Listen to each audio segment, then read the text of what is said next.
Good morning, Mizzou fans. Gabe DeArmond here with PM in the AM for Wednesday, August 27th, one day before Missouri kicks off the 2025 football season against the University of Central Arkansas on Thursday evening at 6:30.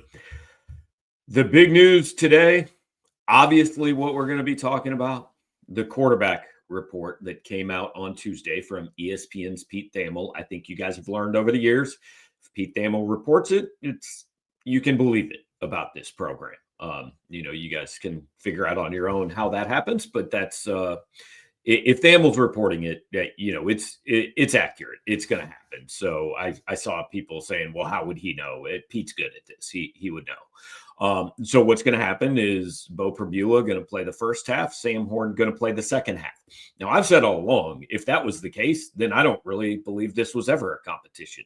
If this is a competition, Sam Horn is getting snaps when the game is in doubt with first-team players on his offense. And I mean the whole first-team offense, not a few of them, not like Kevin Coleman and a couple offensive linemen, but not the other guys. If this is truly as even as Eli Drinkwitz has made it out to be, then I want to see Sam Horn play in a situation where he has all the same tools and all the same pressures as Beau Pribula has. That's not going to be the case. This looks to me a lot more like 2023, where it was said to be a competition, but it was very obvious in the first game of the season that it really wasn't a competition. So now the next question is, why has it been this way? Well, a couple things. I completely understand why this has been a competition throughout. When they got Pribula in the transfer portal, all of us, myself included, made the assumption that, hey, he's the starting quarterback. And Drinkwitz went out of his way to say they would have a competition. Now, all through spring, all through summer, that made sense. He needed Sam Horn on this team. He needs to have a backup quarterback. If Sam Horn wasn't going to be on this team, he had to go in the transfer portal because the only other option is true freshman Matt Zollers coming off a serious injury.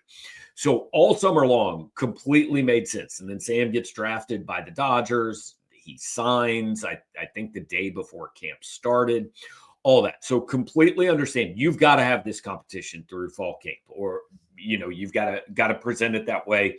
And Sam's got to believe he's got a chance to win this job because you need him on this team. The last couple weeks, if it's not really as much of a competition, why has Eli Drinkwitz gone out of his way and over the top to make it seem like one? I don't know. Only he can really answer that. And he probably wouldn't, because what he'd say is it has been a competition. Look, you can choose to believe him or not. I'll see. Again, if the splits are what Pete reported on Tuesday, if it's one guy in the first half and one guy in the second half, then I choose not to believe really that it's a true competition.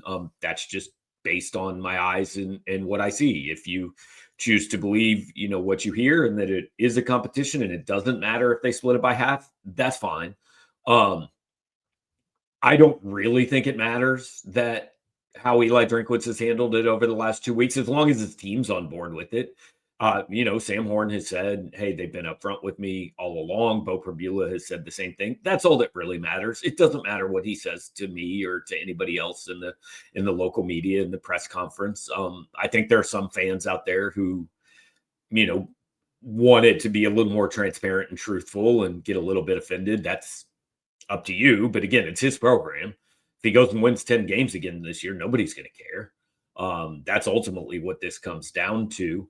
I'm long past the point of believing Eli Drinkwitz owes me any sort of explanations. Now, hey, you go 6-6. A lot of people want explanations, and at that point, you're probably going to have to give them. But until that point, I'm not upset or angry about how he handled it the last 2 weeks. He's the coach. It's his program. He gets paid $9 million.